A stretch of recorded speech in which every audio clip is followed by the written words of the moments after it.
ساری رہا، لیکن سیدنا ابو طالب اس حال میں پہاڑ کی طرح آپ کے ساتھ کھڑے رہے، اور انہوں نے مختلف پیشکشیں بھی کی، بلکہ یہ بھی کہا کہ ہم اپنا بیٹا آپ کو دے دیتے ہیں تو ان کو ہمارے حوالے کریں تاکہ ہم ان کے ساتھ جو سلوک کرنا چاہیں کر لیں گے۔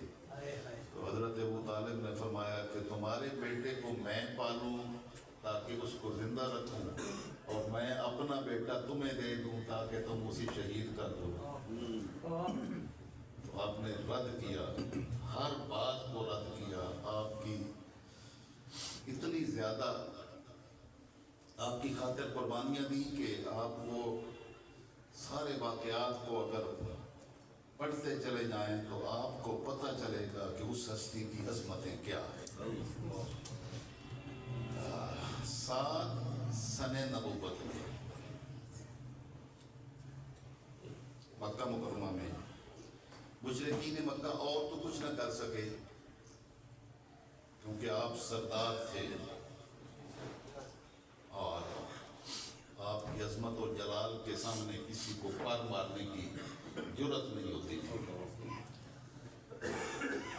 انہوں نے آپس میں مشاورت کر کے یہ فیصلہ کیا کہ ہم ابو طالب رضی اللہ تعالیٰ عنہ اور حضور سرور کائنات صلی اللہ علیہ وسلم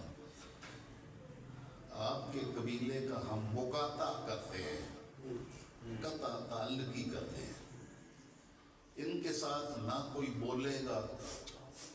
یہ ہمارے بچپن کے دور میں اگر کوئی غلطی کرتا تھا تو اس کے ساتھ جو ہے وہ مقاطع ہوتا تھا، کوئی اس کے ساتھ کلام نہیں کرتا تھا، سلام کا جواب نہیں دیتے تھے، تو وہ آدمی اسی میں ہی اپنے آپ کو زندہ درگور سمجھتا تھا کہ میری بھی کیا زندگی ہے۔ انہوں نے مقاطع کیا آل نبی کے ساتھ، آپ کی آل بیت اطہار کے ساتھ۔ اس میں چند صحابہ کرام بھی تھے، حضرت سعد بن ابی وقاص بھی تھے، اور مقاطع جب ہوا تو ویسے تو جرأت نہیں ہوتی تھی، ہمت نہیں ہوتی تھی مقابلہ کرنے کی، لیکن مقاطع تو کر سکتے تھے۔ انہوں نے ایک تحریر لکھی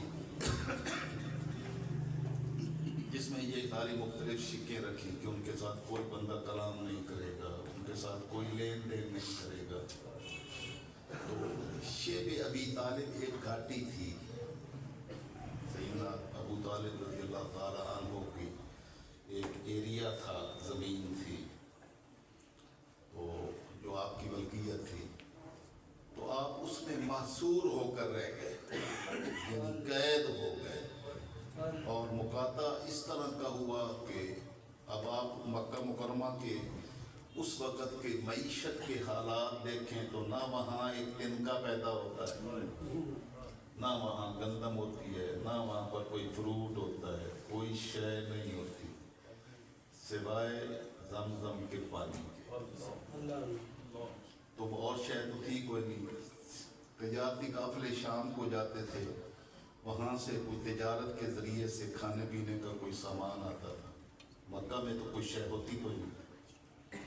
تو مقاطع کیا گیا تو صحابہ کرام جو آپ کے ساتھ محصور تھے اس شیب ابی طالب میں، وہ فرماتے ہیں کہ ہمیں اونٹ کے چمڑے کا اگر کوئی ایک ٹکڑا بھی مل جاتا تو ہم اس کو کھانے میں اتنی مجبوری کا عالم تھا کہ اس کو بھی کھانے میں کسی قسم کی دشواری محسوس نہیں کرتے تھے۔ ایسا بائیکاٹ کیا۔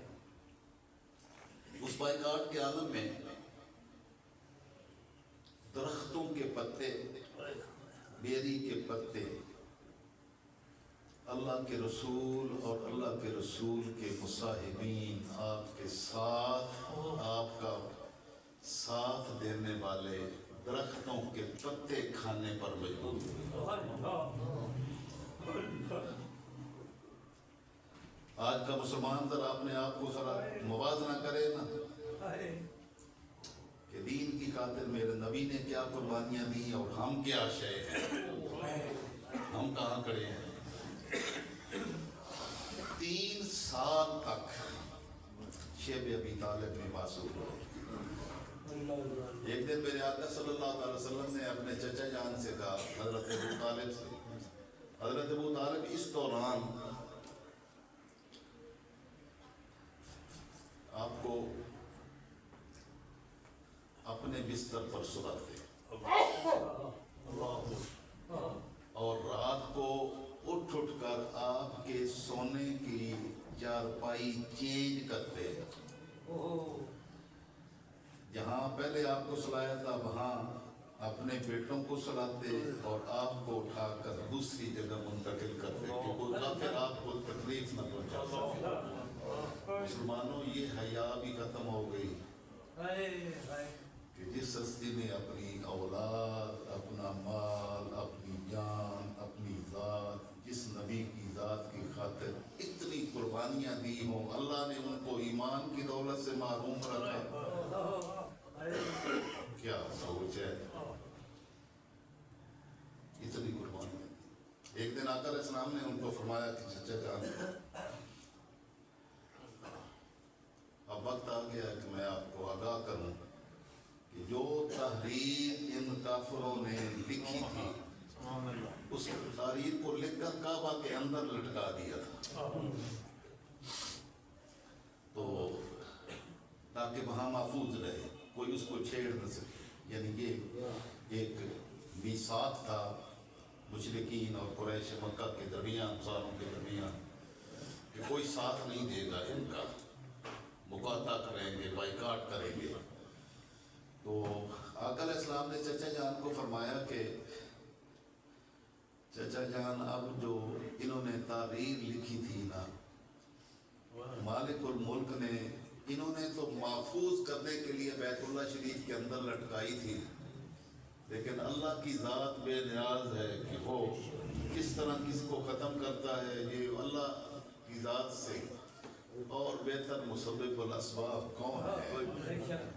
تو آپ نے فرمایا کہ وہ تحریر جو ہے نا، وہ جتنی وہ لکھی ہوئی تحریر بیت اللہ کے اندر لٹکائی تھی، وہ باقی تو ساری دنیا سے محفوظ کر دی گئی، لیکن مالک الملک نے اس پر دیمک مسلط کر دی ہے، اور اس کتاب کو، اس تحریر کو، سارے ورقے اس کے وہ دیمک نے کھا لیے ہیں، سوائے اس جگہ کے جہاں اللہ کا نام تھا، جہاں اللہ کا نام تھا وہ جگہ بچ گئی ہے، باقی ساری وہ دیمک کھا گئی ہے۔ تو انہوں نے فرمایا یہ ایسے ہی ہے، آپ کو اللہ نے آگاہ کیا ہے؟ آپ نے فرمایا ہاں۔ تو آپ نے فرمایا اس زبان سے ہم نے کبھی جھوٹ نہیں سنا، یہ یقیناً سچ ہے۔ تو آپ گئے ادھر حرم میں، کعبہ میں، اور وہ قریش جو ہے اور کافر سارے وہ بڑے حیران ہوئے کہ اب یہ آئے ہیں ہماری شرائط ماننے کے لیے آئے ہیں، وہ جو کہ اس بیٹے کو ہمارے حوالے کر دیں۔ تو آپ کے سامنے یہ بھی تجویز رکھی گئی تھی کہ آپ بادشاہی چاہتے ہیں تو ہم آپ کو بادشاہ مان لیتے ہیں، جتنا مال و دولت چاہتے ہیں اتنا مال و دولت آپ کو اکٹھا کر کے دیتے ہیں، جس عورت سے شادی کرنا چاہتے ہیں آپ کی اس سے شادی کر لیتے ہیں، لیکن یہ اس تبلیغ سے باز آ جائیں۔ تو آپ نے اس وقت ارشاد فرمایا تھا کہ اگر تم میرے ایک ہاتھ پر سورج اور ایک ہاتھ پر چاند بھی لا کر رکھ دو تو پھر بھی میں لا الہ الا اللہ کا اعلان کرتا ہوں۔ نعرہ تکبیر، نعرہ رسالت، نعرہ حیدری، نعرہ تحقیق، نعرہ غوثیہ۔ انہوں نے سمجھا کہ بھئی شاید ہماری شرائط کو ماننے کے لیے آئے ہیں۔ تو آپ نے فرمایا کہ اس عرصے میں بڑے حالات تبدیل ہوئے ہیں، آؤ بیٹھ کے بات کرتے ہیں۔ تو آپ نے ان کو ظاہر نہ کیا، آپ نے فرمایا کہ بات کرتے ہیں، پہلے وہ آپ تحریر بیت اللہ شریف سے جو ہے اندر لٹکائی تھی وہ تحریر لے آئیں اور یہاں سامنے رکھی، پھر بات کرتے ہیں۔ ان کو یہ نہیں بتایا کہ وہ کھا چکی ہے دیمک اس کو، کیونکہ میں ایسا نہ ہو کہ وہ پھر جو ہے نا وہ جو دلیل تھی وہ دلیل ختم کر کر دیں. تو پہلے منگوا کے آپ نے فرمایا کہ یہ میرے بھتیجے کی زبان سے کبھی سچ کے سوا کچھ نہیں نکلا. میرے بھتیجے نے بتایا ہے کہ یہ جو تحریر تم نے لکھی تھی اس کو رب ذوالجلال نے, ان کے رب نے دیمک کو مسلط کر کے ساری تحریر کو مٹا دیا, سوائے اس جگہ کے جہاں اس میں جلالت اللہ کا اس میں گرامی ہے. تو اگر تو میرا بیٹا جھوٹا ہے تو میں ان کو تمہارے حوالے کر دوں گا, اور اگر میرا بیٹا سچا ہے, اس نے سچ بات کی ہے, تو پھر تمہیں سب کو جو ہے نا وہ پھر لا الہ الا اللہ پڑھنا پڑے گا. اب جو ابو طالب سارے مشرکین مکہ کو لا الہ الا اللہ پڑھوا رہے تھے وہ انہوں نے خود نہیں پڑھا. حیرت کی انتہا ہے. تو وہ جب تحریر کھولی گئی تو ساری اندر سے تحریر دیمک نے ختم کر دی تھی, سوائے اس مقام کے جہاں پر اللہ کا اسم تھا. اب بھی میں نے آپ کو کئی مرتبہ کہا ہے کہ ہدایت کی توفیق مالک دیتا ہے. جب تک وہ ہدایت کے راستے کی توفیق نہ دے انسان کبھی بھی ہدایت کے راستے پر چل نہیں سکتا. اب اس کے بعد کوئی گنجائش تھی انکار کرنے کی؟ آپ اپنے آپ سے پوچھیں, نہیں رہتی. لیکن انہوں نے کہا کہ یہ انہوں نے جادو کر دیا. جب بد نصیبی مقدر بن جائے تو اسی طرح ہوتا ہے, عقل ماری جاتی ہے, مت ماری جاتی ہے. صحیح اتنی دلائل کے ساتھ روز روشن کی طرح حقیقت سامنے آنے کے باوجود ماننے کے لیے تیار ہے. اب وہ پھر بھی انکار کر دیا. شیب ابی طالب میں 3 سال رہے, 10 سنے نبوت میں حضرت ابو طالب کا انتقال ہو. یعنی اس وقت آپ کی عمر مبارک 50 سال تھی. 2 ماہ بعد سیدہ خدیجۃ الکبریٰ کا بھی انتقال ہو گیا. اس سال کو سیرت نبوی میں عام الحزن کہتے ہیں, غم کا سال. اب ان کے رکاوٹ بننے والی دونوں ہستیاں موجود نہ رہی تو ظلم و ستم اور بڑھ گئے. آپ طائف گئے, طائف کہ وہاں کے لوگ شاید میری دعوت کو قبول کر لیں. تو وہ مشہور ہے, آپ ساروں کو پتہ ہے, سنا ہوا ہے کہ طائف کے لوگوں نے آپ پر ظلم کی حد کر دی. آپ کے وہ وجود مسعود جس کے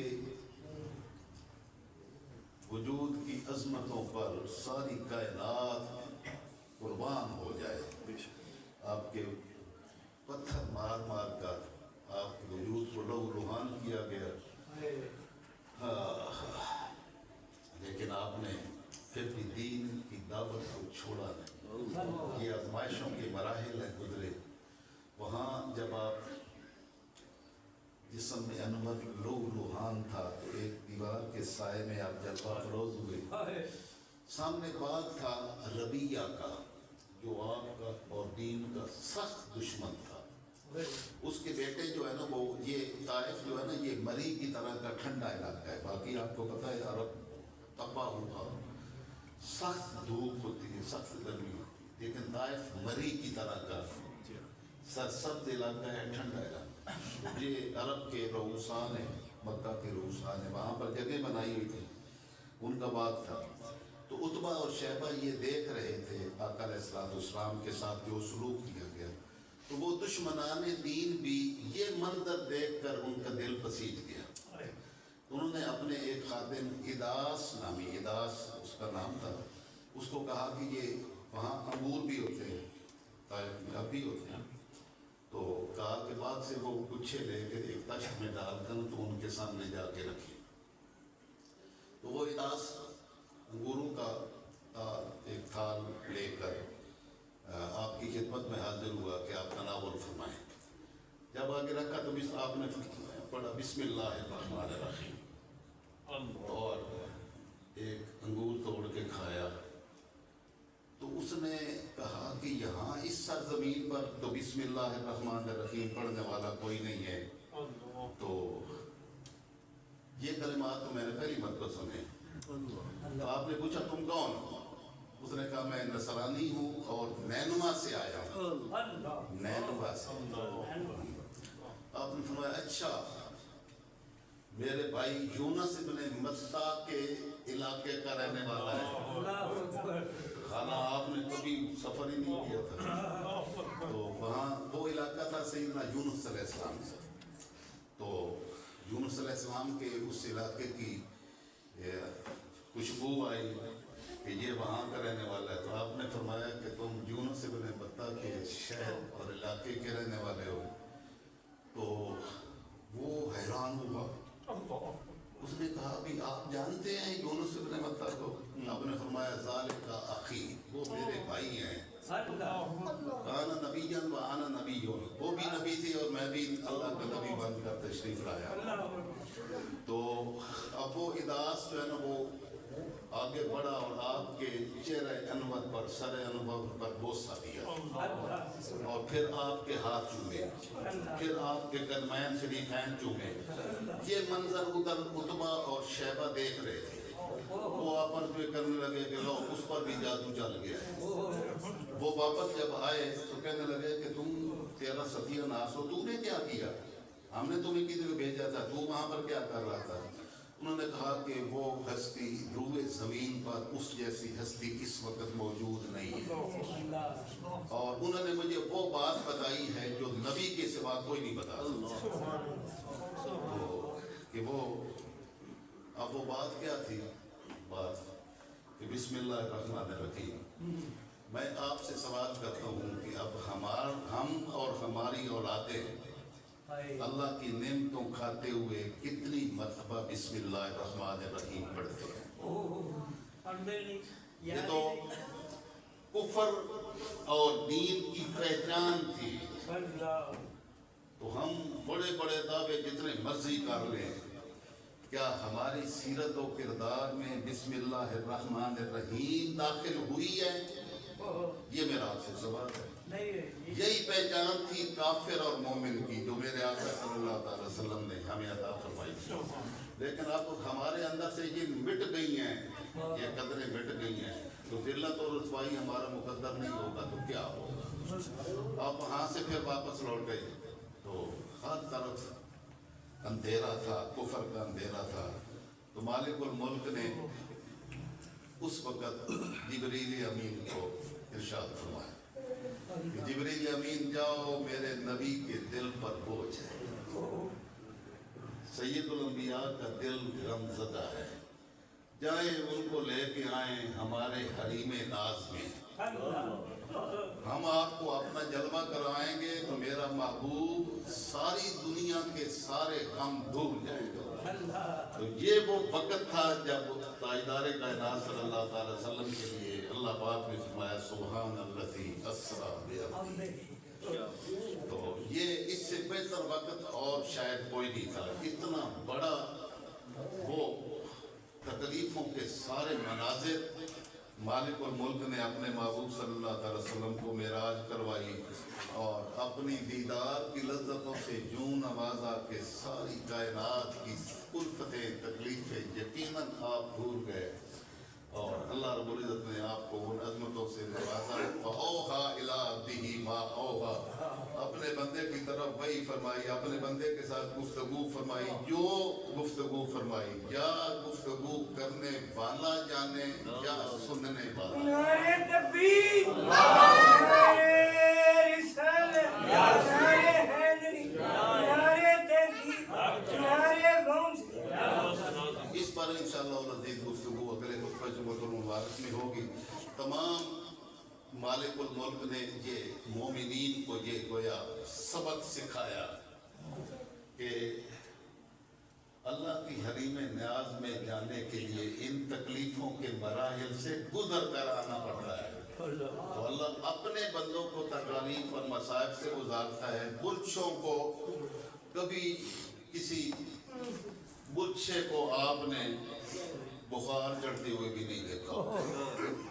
ان کو تکالیف دیتا نہیں ہے، کیونکہ مالک الملک چاہتا ہے کہ اگر میں نے تکلیف دی تو یہ میرا نام لے لے گا، ہائے اور جو میرا نام لے لے میں پھر اس کو معاف کر دیتا ہوں۔ تو میں نے اس کو معاف کرنا نہیں ہے، اس لیے اس کو تکلیف بھی نہیں آنے دیتا، تکلیف صرف اپنے مومنین کو عطا فرماتا ہے۔ اللہ رب العزت ہمیں آقا علیہ السلام کی سیرت طیبہ کو پڑھ کر اس پر عمل پیرا ہونے کو نصیب فرمائے، زما رہنا